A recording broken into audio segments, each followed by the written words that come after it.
Speaker sir, నాది ఒక్కటే request మీది. మనం నార్మల్ గా రోడ్ల మీద డ్రంక్ అండ్ డ్రైవ్ టెస్ట్ చేస్తాము.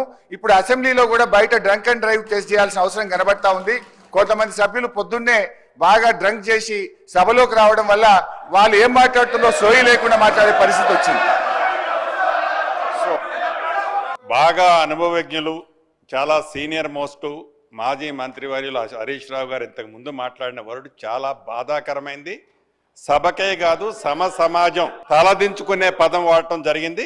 వాళ్ళు ఏది ఈ బాటిల్స్ అనే సబ్జెక్టు మాట్లాడిన దానికే మీరు గుంజుకున్న వ్యక్తిగతంగా వ్యక్తులని పాయింట్అవుట్ చేస్తూ అనుభవం ఉన్న మీరు ఏదైతే మీరు మాట్లాడారో ఇది చాలా అభ్యంతరకరమైన పదం.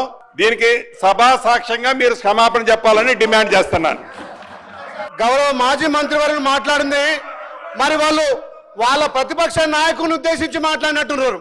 మరి ఆయన ప్రతిపక్ష నాయకు పాత్ర వహించక ఫామ్ హౌస్ లో దాగి పండుకుంటే వాళ్ళు మామ గుర్తొచ్చినట్టు మా గౌరవ మంత్రి మీద మాట్లాడడం దుర్మార్గం. మీకున్న అలవాటు మాకున్నాయని చెప్పి మీరు అంటున్నారు, ఇది తప్పు.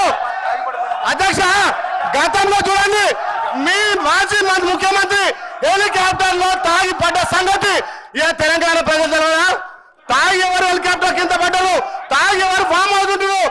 మరి మీ ప్రతిపక్ష నాయకుడు ఇలా ప్రతిపక్ష హోదా నిర్వహించకుండా ఇలా తాగి ఫామ్ హౌస్ లో పండుకుంటే మీరు ఆ మంత్రి గురించి మాట్లాడాలి. అగ్గిపెట్టి హరీష్ రావు లెక్క ఈ మాట్లాడడం దుర్మార్గం అధ్యక్ష. అది రికార్డుల నుంచి తప్పకుండా తొలగించాలి. మీ లెక్క కమిషన్లు ప్రతి దాంట్లో కమిషన్లు అధ్యక్ష తెలంగాణ కోసం వాళ్ళు డ్రామాలు ఆడితే మంత్రి పదవికి త్యాగం చేస్తారు కోమటిరెడ్డి వెంకరెడ్డి గారు.